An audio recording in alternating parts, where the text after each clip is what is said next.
안녕하십니까. 수요일 아침 여수 MBC 뉴스투데이입니다. 댐 건설로 인해 피해를 보는 건 마을이 사라지는 수몰지 주민만이 아닙니다. 1년 내내 인근의 자욱한 안개로 호흡기 질환과 농작물 피해를 겪는 주민들도 있는데요. 최근 주암면 주민들이 한국수자원공사의 주암댐 피해 조사와 함께 대책 마련을 촉구하고 있습니다. 유민호 기자입니다. 순천 주암댐 인근에 사는 조경훈 씨는 7년 전 숨이 가빠지고 온전히 쉬어지지 않아 보건소를 찾았습니다. 단순 호흡기 질환인 줄 알았지만 대학병원을 찾은 끝에 결국 폐암 진단을 받았습니다. 30년 가까이 매일 아침 안개가 자욱이 낀 댐 주변으로 운동을 나갔던 게 화근이었다고 말합니다. 공해먼지 이런 것들이 전부 올라가다가 안개에 묻어가지고 다시 내려오니까 자꾸 여기서 물가에서 살면서 또 댐 밑에고 그래서 굉장히 나는 좀 피해가 많이 있다고 보고. 최근 주암면 주민들이 파악한 폐암 환자만 8명, 나머지도 기침과 천식 등을 달고 산다고 호소합니다. 주민 건강뿐 아니라 안개로 햇빛이 줄고 냉해까지 겹쳐 농작물 피해까지 겪고 있습니다. 안개하고 굉장히 냉해 피해가 많이 생김으로써 지금 현재 저희 마을은 생태 마을로서 농사를 짓는데 그 생산량 감소가 많이 되고 있거든요. 주암댐이 지어진 건 지난 1991년으로 그동안 댐 인근 주민이 겪는 여러 피해에 대한 실태 조사는 이루어지지 않았습니다. 최근 주암면 주민단체와 더불어민주당 소병철 의원은 댐 관리 주체인 한국수자원공사에 피해 조사와 대책 마련을 촉구하고 나섰습니다. 수자원공사가 주암댐 완공 후 용수 판매와 발전으로 벌어들인 수익금은 5,800여 원으로 파악됐습니다. 소 의원은 관련법에 따라 주민지원 사업에 실제 출연금을 얼마 지출했는지 내역 공개를 요구했고 체감이 되는 지원이 이뤄져야 한다고 지적했습니다. 주민들의 뜻을 반영할 수 있는 방법을 찾아본다고 했습니다만 그 약속이 지켜질는지 그 부분에 대해서 저희들은 우려하고 있고 만약 지켜지지 않는다면 사생 결단을 해야 되지 않느냐. 수자원공사는 앞으로 주민들과 순천시, 영산강 유역환경청 등이 참여하는 협의체를 통해 피해 조사와 대책 마련 등을 논의하겠다고 밝혔습니다. MBC 뉴스 유민호입니다.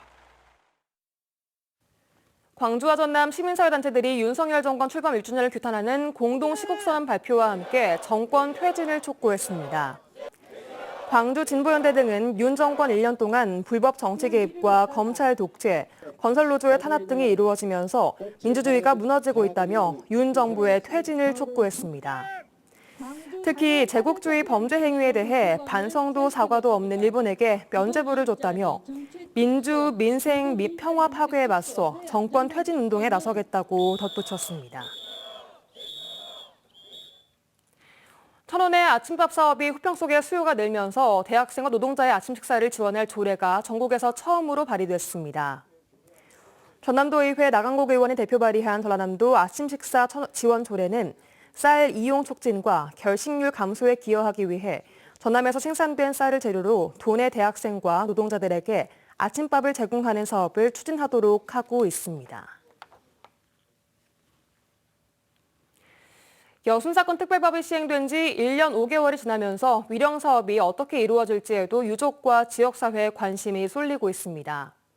여순사건에 대한 공감대를 넓히고 위령 사업의 청사진 마련 작업이 본격적으로 시작됩니다. 문영철 기자입니다.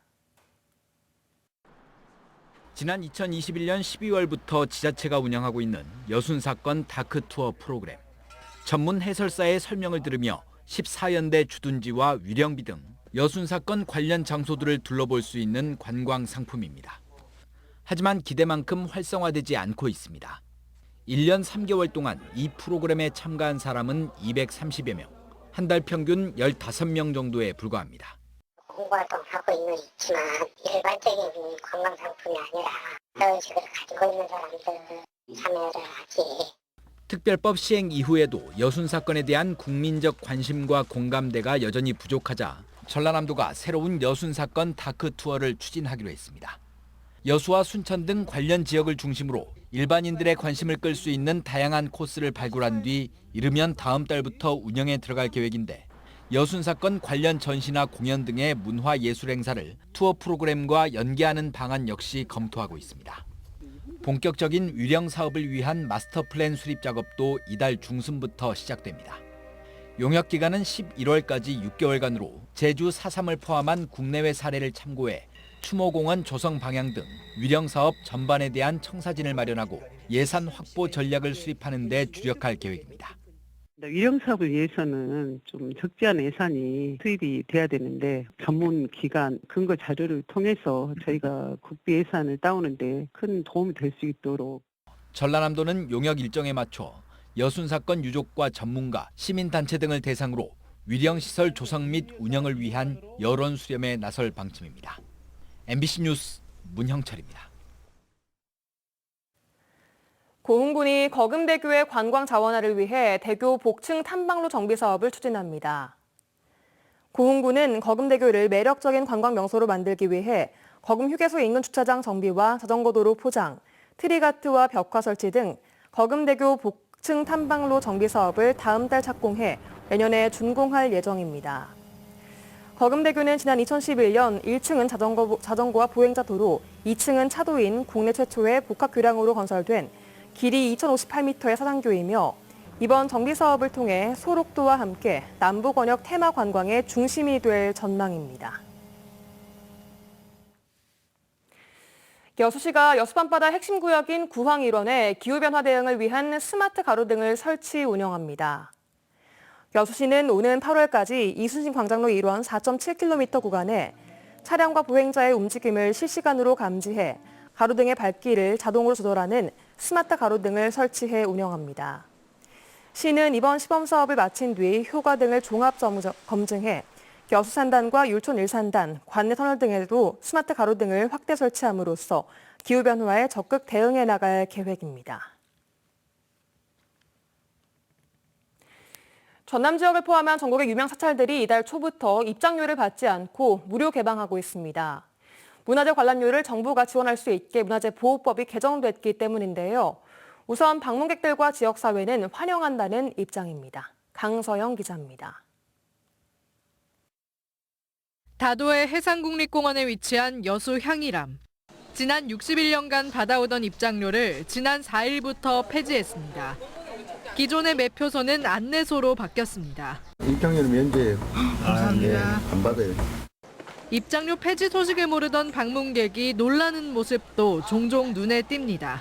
티켓 없어요. 없어요? 요만 갖고 티켓 없대. 너 티켓. 그동안 사찰들은 국립공원 입장료가 폐지됐는데도 문화재 관람 명목으로 입장료를 따로 징수하면서 방문객들과 마찰을 빚어왔습니다. 그런데 최근 민간이 문화재 관람료를 감면하는 경우 그 비용을 정부가 지원할 수 있도록 법이 개정되면서 전국 65개 사찰들이 입장료 감면에 나선 겁니다. 돈이라는 것은 뭐 10원도 그렇고 20원도 그렇고 좀 불편한 부분들이 있으니까 아마 그런 부분들이 아마 해소가 됐기 때문에 더 많은 부분들이 지금 찾아갈 거라 생각을 합니다.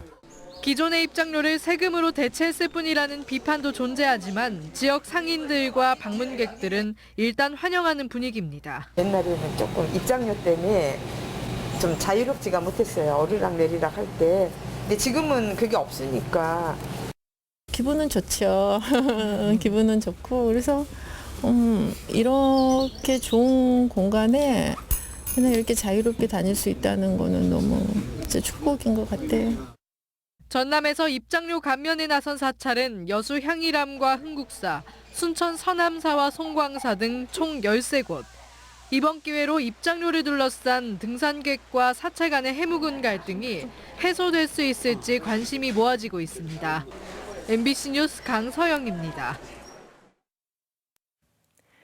정비자회사 설립에 따른 소상공인들의 우려와 관련해 포스코가 통합 구매 방식을 도입하지 않겠다고 밝혔습니다. 포스코는 정비자회사가 출범하면 기존 협력사와 거래하고 있는 소상공인들이 거래 규모가 축소될 것을 우려하고 있지만 지금까지의 거래 내용을 파악해 납품 규모를 유지할 계획이라고 설명했습니다. 포스코는 또 N2B를 활용한 통합 구매 방식을 도입하지 않겠다며 전기자회사가 공식적으로 출범하기 전까지 소상공인들을 대상으로 간담회를 진행해 지역사회의 우려를 불식시키겠다고 덧붙였습니다. 700억대의 사무관리비 사태가 불거진 뒤 관련 자료를 요구할 때마다 돌아오는 전남도의 답변은 정보 공개 청구를 하라는 것이었습니다. 취재진이 이 답변대로 사무관리비 관련 정보 공개를 청구했지만 그럼에도 여전히 비공개로 일관하고 있습니다. 박종호 기자가 취재했습니다. 전남도청의 사무관리비 부당 집행 정황을 MBC가 첫 보도한 건 지난 3월 23일. 사무관리비는 공무원 노조가 운영하는 매점을 통해 구매 대행 방식으로 사적 물품을 사는 데 쓰였습니다. 스마트워치, 태블릿 PC 등 사무용품과 무관한 사적 물품이 구매되더라도 구매 대행에서 생산되는 견적서에는 볼펜 등으로 뒤바뀌는 구조.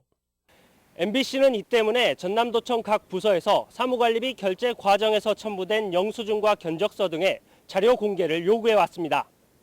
하지만 한결같이 정보 공개 청구를 하라는 답변만 돌아왔습니다. 지금 현재 이렇게 민감한 상황에서 차라리 자료 정보 공개를 하면은 저희들이 실제 정보 공개 청구를 했습니다.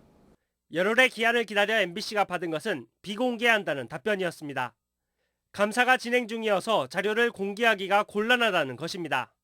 또 시민사회의 정보 공개 요청과 도의회 자료 제출 요청에도 전남도청의 답변은 똑같았습니다. 전남도청의 자료 비공개는 비단 사무관리비 집행 세부 내역뿐만 아닙니다. 올해에만 769억 원에 이르는 사무관리비 총액의 규모도 당초에 전남도는 공개하지 않은 채 시간을 지체했었습니다. 예산실에서 거의 좀 보고하고 있다는 게요. 아마 연락할 겁니다. 700억 원 전체가 잘못 쓰인 예산은 아니라면서도 정작 매점을 통해 구매 가능한 예산의 규모가 얼마인지 구체적으로 밝히지 않았습니다. 근데 그것을 공개 안 한다라는 것은 기본적으로 그 주인들이 알아야 될 것들을 숨기겠다라고 하는 불순한 생각밖에 더 이해가 안 되는 거예요, 이거. 44억 원짜리 업무 추진비는 공개하고 있는 전남도청. 하지만 769억 원의 사무관리비는 정보 공개 청구 절차 뒤에 숨어 꽁꽁 감추고 있습니다. MBC 뉴스 박종호입니다. 각종 사건이나 사고가 발생하면 112를 통해 신고하는데요. 전남경찰이 치안 수요자인 국민 시각을 반영한 112 신고 코드 체계를 개편하기로 했습니다. 김윤 기자가 취재했습니다. 지난달 9일 전남경찰청 112 상황실로 신고가 접수됩니다.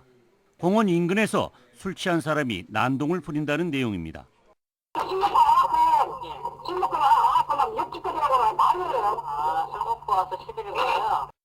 코드 2가 발령돼 경찰이 현장에 출동했습니다. 전남경찰청 112 상황실에 접수되는 신고 건수는 하루 평균 2천여 건. 현재 112 신고 코드 체제는 코드 0에서 코드 4로 나뉘어져 있습니다. 경찰이 더 신속하고 전문성 있는 대응을 원하는 국민의 요구를 충족시키기 위해 112 신고 코드 체제를 개편합니다. 설문조사 결과 국민은 인적 피해와 공공안전과 관련된 신고에 경찰보다 더 긴급한 코드를 부여한 반면 경찰은 물적 피해와 내용이 불명확한 신고에 더 긴급한 코드를 부여하는 경향이 있었기 때문입니다. 전남경찰은 인적 피해, 공공안전에 대한 위험은 국민 시각에 따라 코드를 상향하고 법정형보다는 실질적 불안감을 감안한 코드를 지정해 적극 대처하기로 했습니다. 이제는 코드 체계에 치안 수요자인 국민의 의견을 반영해서 112 신고에 있어서의 국민 만족도를 제고하는 이른바 112 신고 코드 시즌2를 시작해야 할 때입니다. 전남경찰청은 지역 관서별 교육 과정 등을 거쳐 이르면 이달부터 개선안을 시행하고 새로운 코드 체제 도입 6개월이 지나면 성과 평가를 할 예정입니다. MBC 뉴스 김윤입니다. 민주노총 전국화학섬유식품산업노조가 여수 베릴라 카본 코리아를 사내하청 노동자 불법 파견 혐의로 고용노동부에 고발했습니다. 화섬식품노조는 원청인 베릴라 카본 코리아가 블랙카본 실험실에서 일하는 사내하청 노동자에게 직접 업무 지시를 내리고 근무 시간을 감독하는 등 불법 파견을 한 정황이 포착됐다고 밝혔습니다. 이에 사측은 실험실 근무 형태에는 문제가 없다는 입장을 보이고 있습니다. 지난 3월 파업을 시작한 비일라 카본 코리아 사내하청 노조는 임금 인상 등을 요구하며 그제부터 고공농성에 돌입했습니다. 광양시의회가 최근 지역에서 벌어진 전세 사기 사건에 대한 피해자 지원과 예방 대책을 마련하고 있습니다. 시의회는 광양시와 간담회를 열고 전세 사기 현황을 보고받은 뒤 피해자 주거 지원, 법률 상담 등을 대책을 논의했습니다. 지난 3월 광양의 한 악성 임대인이 임차인 174명의 전세보증금 102억 원을 가로챈 혐의로 재판에 넘겨지는 등 지역 내 전세 사기 피해 우려가 커지고 있습니다. 순천시의회가 어제부터 열흘 동안 임시회를 열고 과수 저수온 피해 대책 마련 촉구 건의안과 후쿠시마 방사능 오염수 방류 철회 건의안 등 25건의 안건을 심의 의결합니다. 순천시의회는 이번 회기 동안 소아 전문 응급의료 위기대책 건의안과 불용의약품 관리 조례안 등 10건의 의원 발의 안건 등을 심의할 예정입니다. 정병회 의장은 특히 개회사를 통해 지난달 초 이상 저온 현상으로 과수 피해가 발생했다며 자연재해로 인한 농민들의 피해가 최소화될 수 있도록 철저한 영농철 대비를 집행부에 주문했습니다. 고흥군이 도내 6개 지역 5개 농축협과 고향사랑 기부금을 교차 기부하기로 했습니다. 이번 교차 기부는 지역 소멸 위기 극복과 고향사랑 기부제의 정착을 위해 6개 지역 농축협 조합장들이 뜻을 모아 성사됐으며 소속 임직원 900여 명이 각각 다른 지역에 고향사랑 기부금을 교차 기탁해 지역 경제 활성화와 상생발전 협력을 도모한다는 의미에서 추진됐습니다.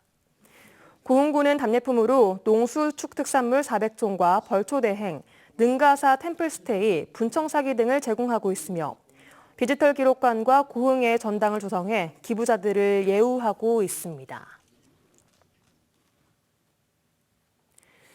폐렴 등을 유발하는 항생제 내성균의 일종인 CRE 감염증 환자가 전남에서 급증하고 있습니다. 전라남도 보건환경연구원에 따르면 올해 4월까지 CRE 신고 건수는 160건으로 전년 같은 기간에 비해 39.1%가 증가했으며 특히 감염자 10명 중 8명은 65세 이상인 것으로 확인됐습니다.